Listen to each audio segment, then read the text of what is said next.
গত 20 অক্টোবর শেরপুরের চরজঙ্গলদি রাহেতুন্নেসা উচ্চ বিদ্যালয়ে অডিটোরিয়ামে সাদেক আলী ফাউন্ডেশনের মেধাবৃত্তি প্রদান অনুষ্ঠান অনুষ্ঠিত হয়।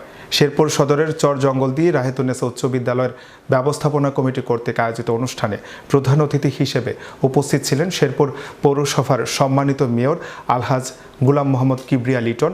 বিশেষ অতিথি ছিলেন অত্র স্কুলের ম্যানেজিং কমিটির সভাপতি দুলাল উদ্দিন মাস্টার, সাদেক আলী ফাউন্ডেশনের নির্বাহী পরিচালক মোহাম্মদ আব্দুল করিম, প্রধান শিক্ষক মোহাম্মদ কামাল হোসেন।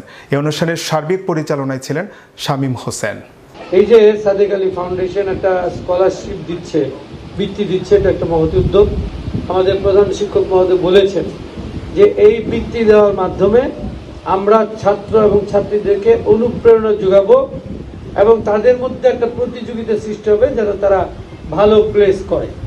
অমর কথা সাহিত্যিক মীর মশাররফ হোসেনের একটা উপন্যাস বা কাব্যগ্রন্থ আছে, সেটা হলো বিষাদ সিন্ধু, যেটা আমাদের এলাকার মানুষ বিষের সিন্ধু নামে জানে। এই বিষের সিন্ধু পড়ার জন্য নভেম্বর, ডিসেম্বর, জানুয়ারি এই 3 মাস শীতকালে আমার বাবা ডাক পড়তো প্রতি রাতে।